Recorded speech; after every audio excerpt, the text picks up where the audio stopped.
오늘 한국을 방문한 일본 대학생들이 서울 종로구 옛 일본 대사관 앞을 찾아갔습니다. 일본의 역사적 과오와 잘못을 솔직하게 인정하자며 고개를 숙인 일본 대학생들은 평화의 소녀상 앞에 국화 꽃다발을 놓고 소녀상을 따뜻하게 안았는데요. 작년에 김복동 할머니 등 5분의 피해자 할머니들이 별세하면서 현재 생존해 계신 할머니들이 20분이라고 합니다. 새해도 할머니들의 새해 소망은 일본 정부의 사죄인데요. 지난해 헌재의 각하 결정으로 박근혜 정부 때 위안부 합의가 법적 구속력이 없다는 것 확인됐다고 저희 이브닝쇼에서도 전해드렸죠. 올해 우리 정부의 외교력이 좋은 쪽으로 일 좀 냈으면 하는 바람 가져봅니다. 김지윤의 이브닝쇼 시작합니다. 네, 서울타임즈 시작하겠습니다. 오마이뉴스 박종호 기자 그리고 프레시안 곽재훈 기자 나오셨습니다. 어서 오세요. 안녕하세요. 네, 안녕하세요. 네, 오늘 아침에 문재인 대통령이 추미애 법무부 장관 임명을 했습니다. 굉장히 빨리 했어요. 네, 속결. 네. 속보가 빨리 떴더라고요. 7시였나요? 아침 네, 7시? 아침 네. 7시 좀 넘어서 뜬 것 같은데 기자들한테 출근을 먼저 해야 되나 이걸 먼저 쓰고 나가야 되나 그러니까 생각보다 좀 빨라서 놀랐습니다. 네, 그러게요. 기자들한테 메시지를 보내가지고 문재인 대통령이 이 오전 7시쯤 추미애 장관의 임명을 제가 했다 이렇게 밝혔는데요. 네. 그러면서 추 장관의 임기가 오늘 0시부터 시작됐다라고 얘기를 했습니다. 네네. 그리고 오전 8시에 문재인 대통령이 국무위원들과 함께한 현충원 참배에도 추 장관이 동행을 했어요. 그러니까 오후에 또 문재인 대통령이 청와대에서 추 장관에게 임명장을 수여했고요. 이렇게 추 장관이 임명됨으로써 지난해 10월 14일 조국 전 장관의 사표가 수리된 지 80일 만에 법무부 장관 공석 상태가 해소가 됐습니다. 그렇군요. 지금 보통 이제 나오는 얘기가 추미애 장관 취임하게 되면은 아마도 인사권부터 행사할 것이다. 지금 뭐 검찰 인사부터 시작을 할 것이라는 얘기가 나오고 있습니다. 어떻게 보고 있어요? 지금 언론에서는? 글쎄 뭐 아직까지 추미애 장관이 어떻게 하겠다는 입장을 밝힌 바는 없어서 뭐 좀 이제 보고 있는데 예를 들면 지금 그 유재수 전 부산시 경제부시장 의혹을 수사하는 게 서울 동부지검인데요. 그 동부지검 차장검사가 지금 그 연수원 28기라서 검사장 승진 대상이에요. 또 이제 서울중앙지검 반부패 수사 2부에서 그 조국 전 장관 가족 비리 의혹을 수사하고 있고 울산시장 그 김기현 시장 선거 의혹은 서울중앙지검 공공수사 2부에서 하고 있고요.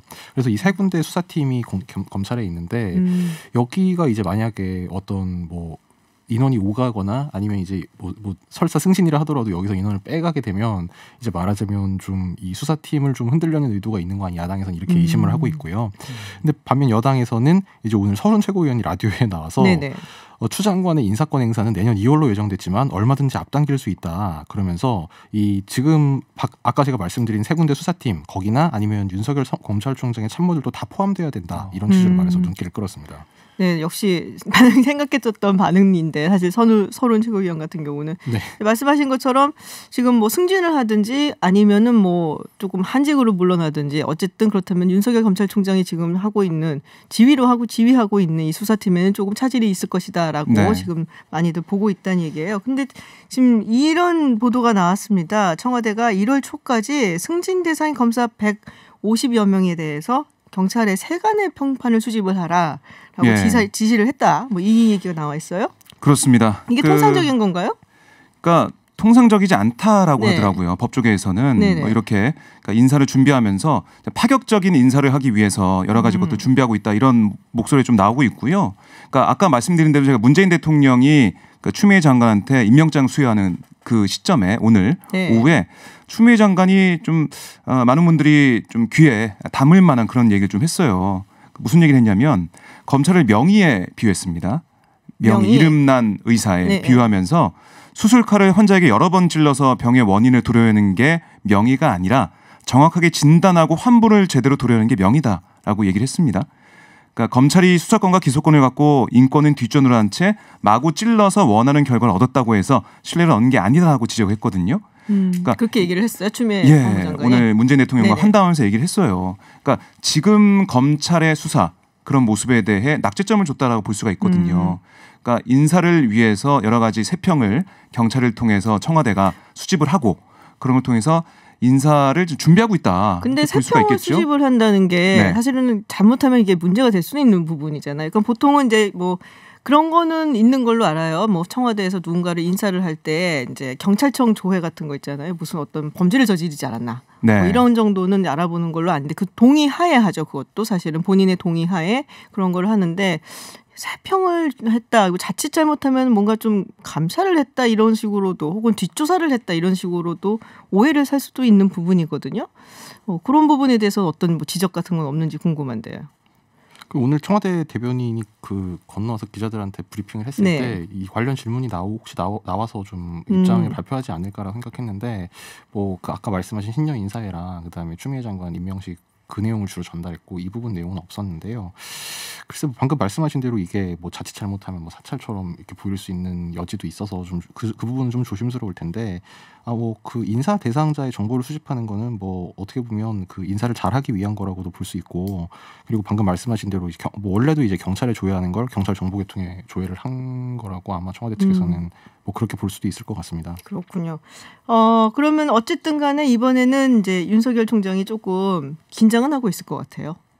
네, 인사가 분명히 될 거라고도 다들 짐작을 하고 있으니까. 네, 네. 그러니까 오늘 그 두 사람이 그러니까 추미애 장관하고 윤석열 총장이 만나는 시간이 있었어요. 네. 신년 인사회 때 오전에 있었는데 그 이후에 기자들이 물어봤습니다. 각각 무슨 얘기 나누셨냐고 했더니 추미애 장관은 다음에 얘기 드리겠다 이렇게 하고 이제 빠져나갔고요.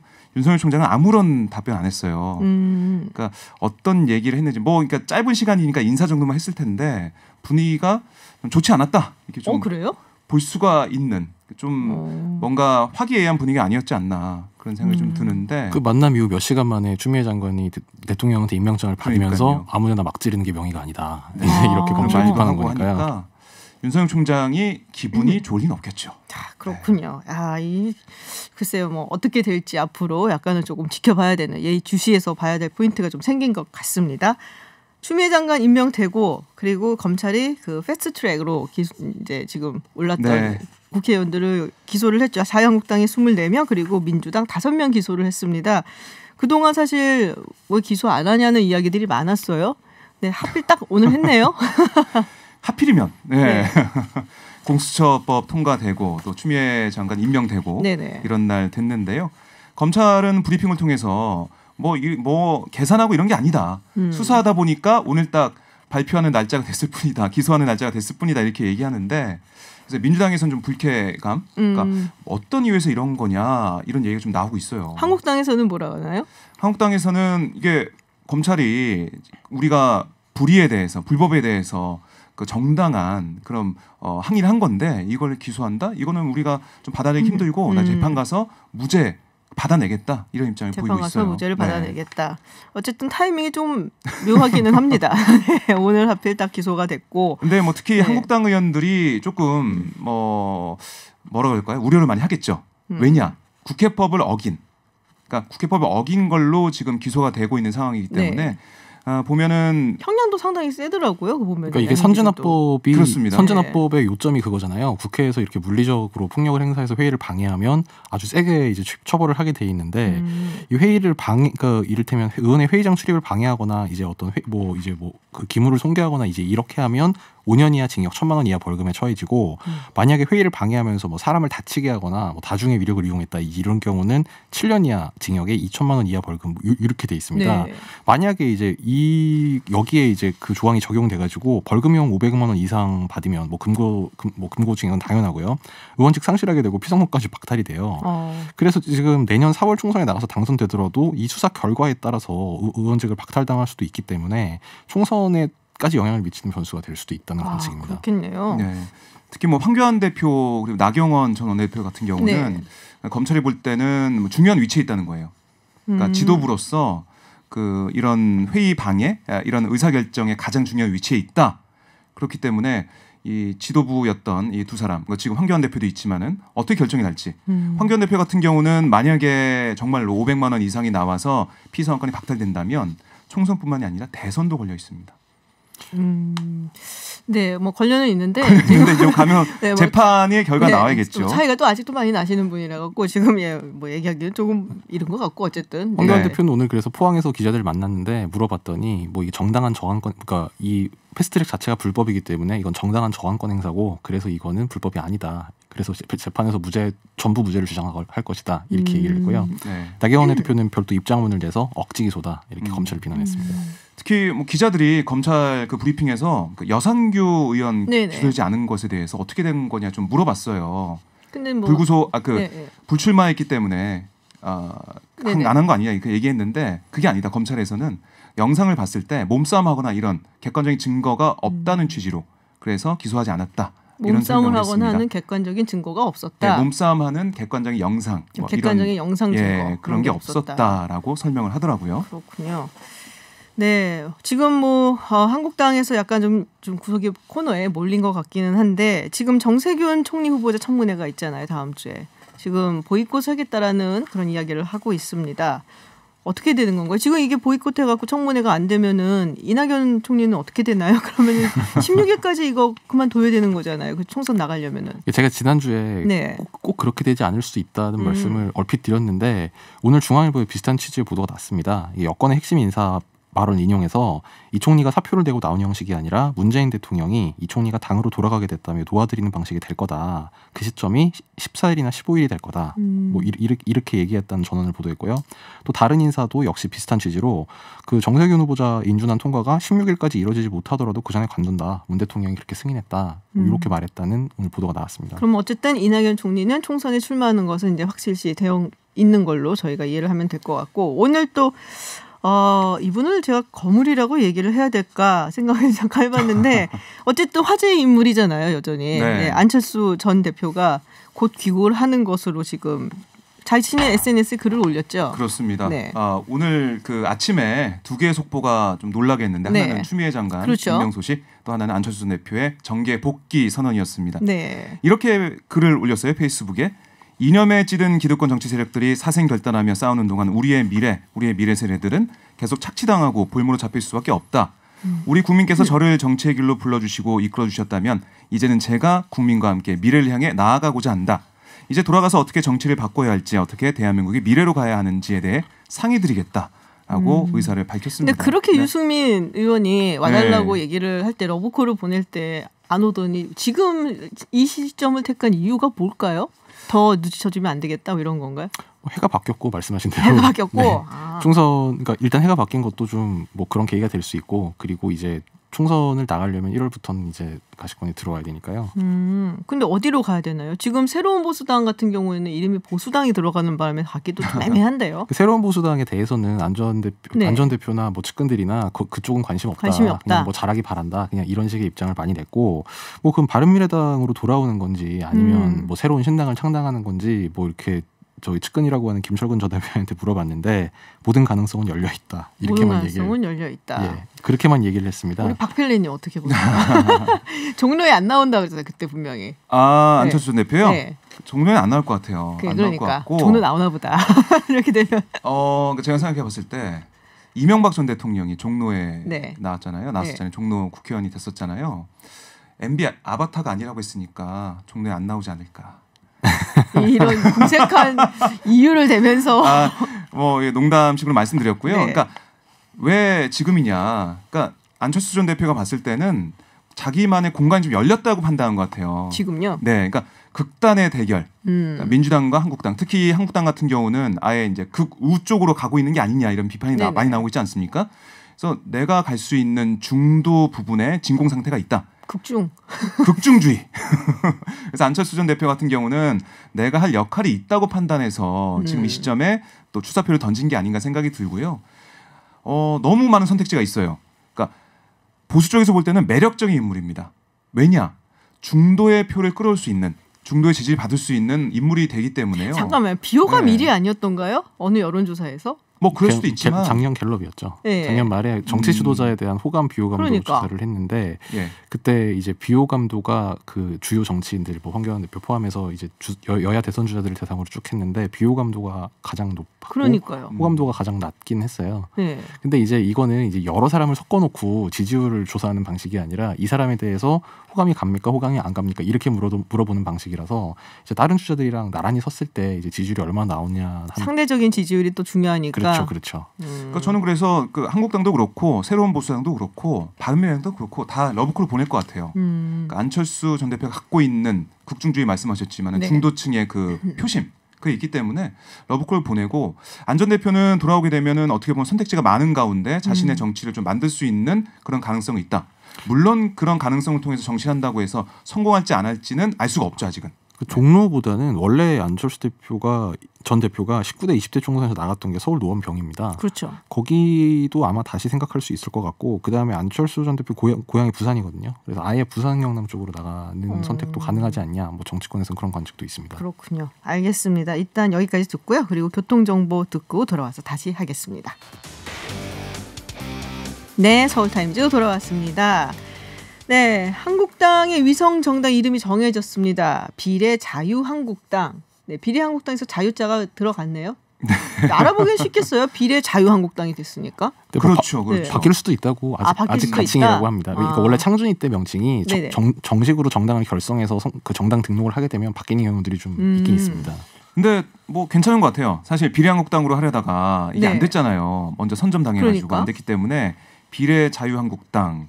뭐 만약에 한국당 지지자층이라면 딱 보고 이거 그 비례정당 아니야 이렇게 알 수 있게 좀 쉽게 되는데 근데 이게 사실 정당법에 보면 정당 명칭이 이미 등록된 정당에 사용 중인 명칭과 뚜렷이 구별돼야 한다 이런 조항이 있어요. 비례 하나 붙었는데 한국당과 점 하나 찍고 오면 우리가 달라지는 사람이. 그러니까 이게 허용이 될지 봐야 되는데 선관위에서는 서류 접수대 해봐서 따져보고 판단하겠다 이런 입장이에요. 봐야 될 것으로 보이는데 판례에 따르면 2011년 같은 경우에 진보당이라는 당명이 기존에 있던 진보신당 구별되지 않는다고 해서 판단이 불허됐습니다. 사용이 불허됐습니다. 그런 일이 있었고 2015년에는 신민주당 이런 당명도 민주당과 구별되지 않는다고 봤거든요. 비례한국당과 비례자유한국당. 근데 또 민주당이란 당명이 있었는데 더불어민주당은 다시 됐거든요. 그렇죠. 뭐 그래서 어떻게 판단할지는 잘 모르겠네요. 3글자 이상 추가해야 되나? 그러니까, 그렇구나. 그러니까 새천년 민주당도 민주당과 구별되는 이름 판단이 됐었어요. 새천년 민주당과 세 글자. 말한 대로 세 글자 맞나 본데요? 그 한국민주사회당도 사회당과 구별되는 것으로 봤어요. 좀 그래서 자유 두 글자는 좀 위험하지 않나?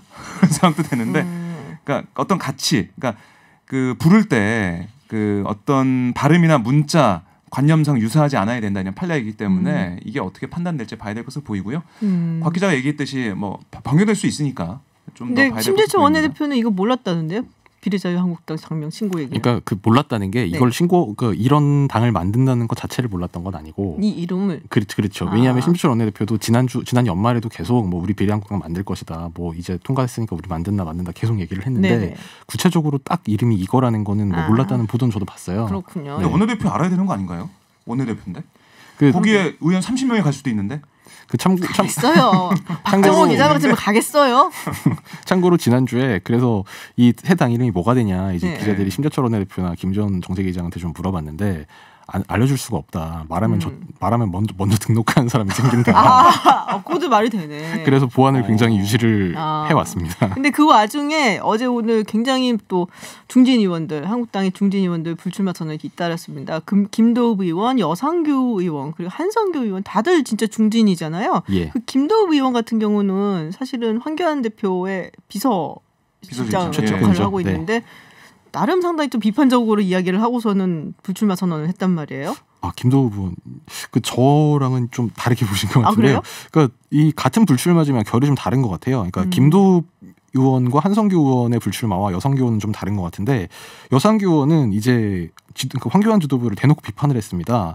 이 패스트트랙 법안이 통과될 때 몸으로 막았어야 된다. 한국당이 굉장히 무기력했다. 그러면서 그런 행위를 조장한 책임이 당 지도부에 있다. 이렇게 비판을 했고요.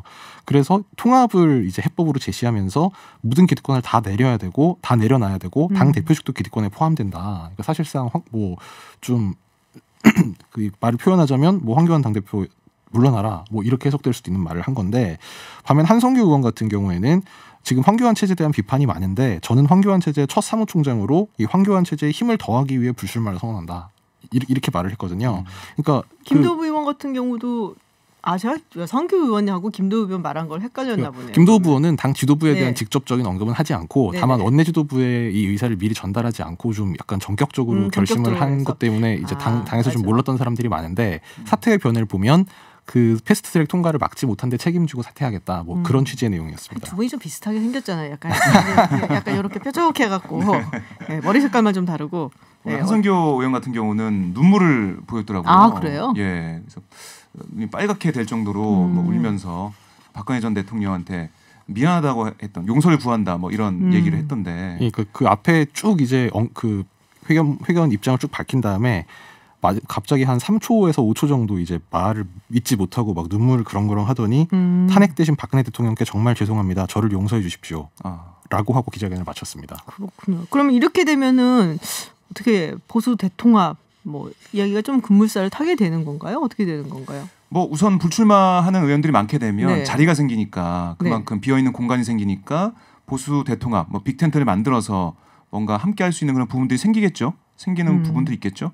근데 보통 자리가 생기면은 네. 저 같으면은 내 사람을 이렇게 꽂아 넣는 생각을 먼저 할 것 같기도 한데. 참고로 그 여성계 의원이 사퇴한 자리가 네. 경남 사천남의 하동인데 거기에 지금 예비후보로 등록한 분 중에 한 분이 이태용 전 총리실 민정실장이라고 황교안 대표 최측근입니다. 커봐요. 커봐요. 이럴 수가. 네. 아니 뭐 그러니까 그분한테 공천을 준다 이런 게 네. 결정된 건 아니고요. 많은 그냥 그런 분들이 기다리고 있다. 뭐 우연의 일치랄까. 네, 그냥 그 자리가 마침 그런 자리였습니다. 이런 우연이 정말 우연의 일치. 진짜 우연이다. 그죠? 네, 알겠습니다. 알 수가 없습니다. 네, 오늘 여기까지 이야기 듣도록 하고요. 네, 지금까지 프레시안 곽재훈 기자 그리고 오마이뉴스 박정호 기자와 함께했습니다. 오늘 고맙습니다. 네, 고맙습니다. 감사합니다. 네, 해외 뉴스 알아보는 서울타임즈 시간입니다. 전주현 캐스터와 함께합니다. 어서 오세요. 네, 안녕하세요. 네, 프란치스코 교황 이야기가 올라왔어요. 이게 파파 어팔러지라고 했고 외신에서 많이 이야기를 했는데 이게 교황의 사과라는 뜻이죠. 네, 그렇습니다. 12월 31일 저녁에 바티칸의 성 베드로 광장에서 새해 전야 행사가 펼쳐졌어요. 네. 그래서 광장에 정말 많은 신도들, 관광객들이 모여서 프란치스코 교황이 그 광장에 나가서 인사를 나누는 시간이 있었습니다. 손도 잡아주고 네네. 아기한테 꼭 이렇게 입 맞춰주는 걸로 유명하잖아요. 네. 아기들한테 입도 맞춰주고 그러다가 한 여성 앞에 이르렀는데 이제 그 여성 앞에서 이렇게 돌아서게 된 거예요. 이제 그랬더니 갑자기 이 여성이 교황의 오른손을 낚아서 확 끌어당겼습니다. 정말 세게 끌어당겼어요. 그래서 교황의 몸이 좀 휘청이었고 교황의 얼굴이 좀 약간 찌푸러져 있었어요. 네네. 굉장히 세게 잡았기 때문에. 그래서 이제 손을 놓아달라 했는데 놓지 않으니까 교황이 왼손으로 그 여성의 손등을 2차례 때리면서 뿌리치는 일이 있었습니다. 저도 그 영상을 사실 보기는 했거든요. 네. 그러니까 강하게 잡은 것도 사실이고 네, 그렇습니다. 또 교황 프란치스코 교황이 또 세게 했던 것도 사실이고 그렇습니다. 예. 그래서 좀 얼굴이 좀 굳어 있었죠. 네, 돌아선 맞아요. 얼굴이. 근데 교황이 다음 날에 바로 사과를 했는데 우리는 자주 인내심을 잃으며 그건 내게도 일어난다. 어제 잘못된 사례에 관련해 사과한다라는 얘기를 했고요. 새해 첫 미사에서는 여성을 향한 모든 폭력은 여성에게서 태어난 신에 대한 모독이다 이렇게 강조를 하기도 했습니다. 그런데도 교황의 태도가 적절했느냐 이런 논란이 계속된 거고요. 반면에 여성의 지나친 행동을 질타하는 목소리도 많이 나오고 있습니다. 너무 무례한 행동을 여성이 했으니까 사과는 이 여성이 오히려 해야 된다. 이런 의견이 SNS에 많이 올라오기도 했고요. AFP-통신도 평소 인자한 모습과 달랐던 교황의 행동에 놀랐다. 이런 반응도 있지만 사실 그러니까 프란치스코 교황은 굉장히 우리가 그러니까 뭐랄까요.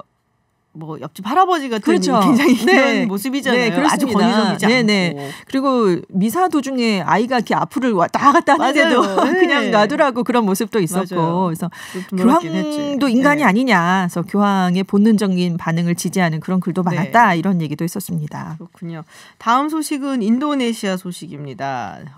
새해 첫날부터 수해가 발생을 했어요. 물폭탄, 물난리 지금 이런 표현이 나오고 있는데요. 작년 12월 31일 오후부터 이를 새벽까지 폭우가 내렸어요. 그래서 홍수가 발생을 했거든요. 현재까지 21명이 사망을 했습니다. 16살 학생은 감전사한 걸로 알려졌고요. 저체온증, 익사, 산사태 등으로 이제 나머지 20명이 숨진 것으로 파악이 됐는데 자카르타 수도권에서 지금 수천 채의 주택과 건물이 침수됐어요. 그래서 3만여 명의 이재민이 발생을 했습니다. 동부의 할림 페르다나 쿠스마 공항에는 12월 31일 하루 동안 377mm의 폭우가 활주로가 쏟아졌어요. 2007년 이후 최대 강우량이었는데 그래서 활주로가 하루 동안 폐쇄되면서 19,000여 명의 승객이 불편을 겪었습니다. 인도네시아가 작년 11월부터 우기거든요. 네네. 그래서 수마트라 섬, 술라웨시 섬 여기서는 홍수 피해가 많았는데 이렇게 자카르타 수도권의 수해가 발생한 건 이번 우기 들어서 처음입니다. 아, 이렇게 새해 첫날부터 수해가 나서 이재민 생기고 또 사망하는 분들도 생겨서 멀리 떨어져 있는 곳이지만 안타깝네요. 네, 지금 교민 5가족이 주택 침수 피해를 본 것으로 파악이 됐어요. 그래서 지난밤에 뭐 차량에서 밤을 보내신 분들도 있고 가장 큰 한인 신발 공장 중 하나로 꼽히는 곳도 인근의 강이 범람하면서 침수를 했고 교민들이 공개한 사진들이 SNS에 올라왔는데 무릎 위까지 집안인데 무릎 위까지 침수된 사진도 있고 그렇더라고요. 네. 더 큰 피해 없이 빨리 좀 잘 복구가 됐으면 좋겠습니다. 네, 올해 새해를 맞으면 보통 이제 각국 정상들이 뭐 신년사도 있고 새해 인사도 하고 하잖아요. 지금 보면은 굉장히 많은 정상들이 결연한 정명 돌파 정신을 지금 외치고 있습니다. 뭐 대표적으로 시진핑 주석도 있고 또 아베 총리도 그렇고 존슨 영국 총리도 있고 다들 뭐 이유가 있죠. 하나씩 그렇습니다. 큰 아젠다들이 앞에 놓여 있어요. 일단 트럼프 미국 대통령은 뭐 의지라기보다 뭐 해피 뉴 이어 이렇게 짤막하게 인사를 남겼고 지금 휴가 중이거든요. 마라라고 리조트에서. 그래서 뭐 외교 안보 정책에 대한 뭐 기자회견이 약식으로 열렸는데 우리는 훌륭한 한 해를 보내게 될 것이다. 이렇게 짤막하게만 얘기를 했고요. 시진핑 중국 국가주석이 진심으로 홍콩이 잘 되고 홍콩 동포가 잘 되길 바란다 라면서 홍콩 시위를 우려하는 목소리를 나타내면서 일국양제 원칙을 다시 한번 강조를 했습니다.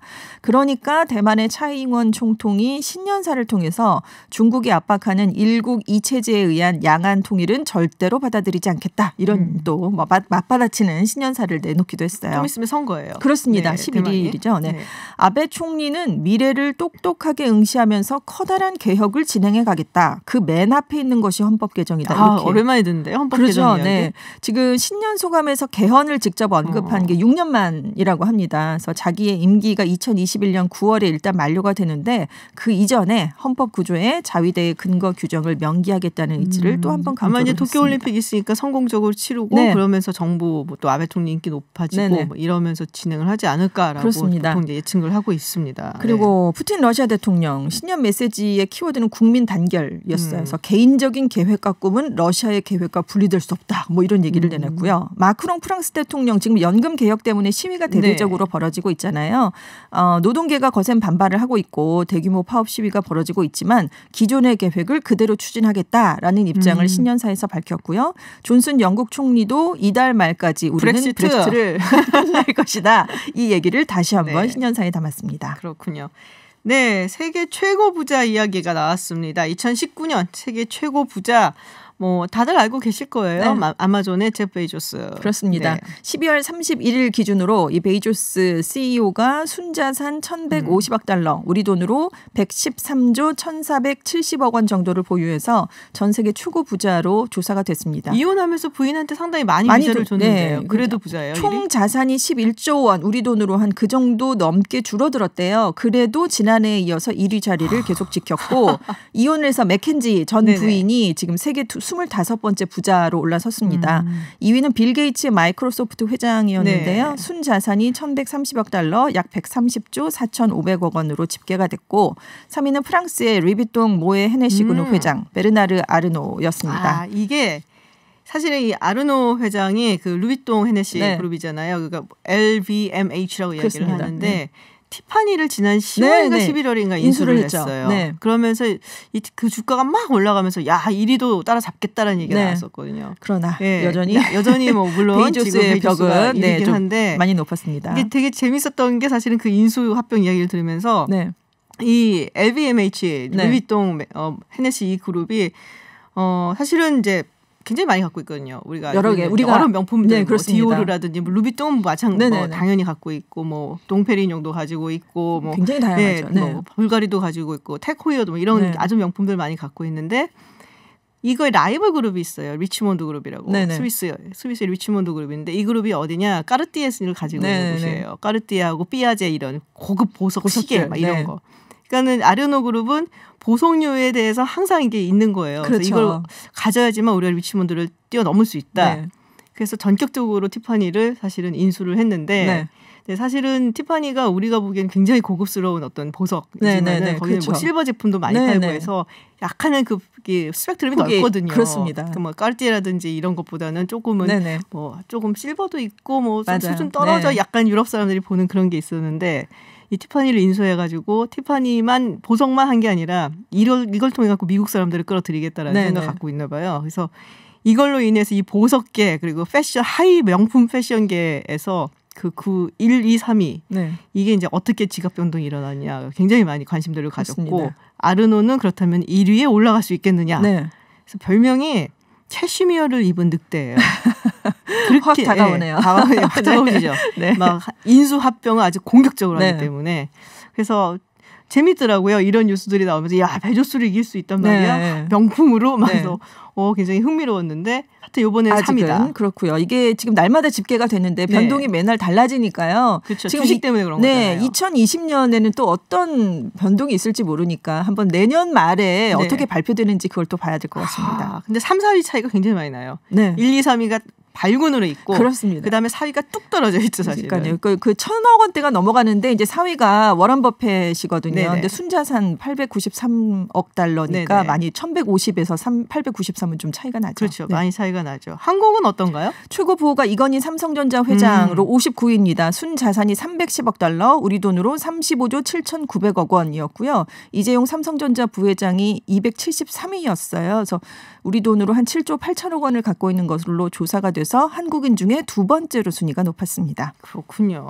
아 진짜 뭐 감이 안 와요 이런 거는 너무 어마어마한 공이 너무 많이 붙어가지고요. 그런가 보다. 다른 세계에 있는 그런 얘기 같은 그런 얘기가 들었는데 뭐 재밌잖아요. 그래도 이런 얘기하면 알겠습니다. 네 지금까지 전주현 외신캐스터와 함께했습니다. 오늘 고맙습니다. 네 감사합니다.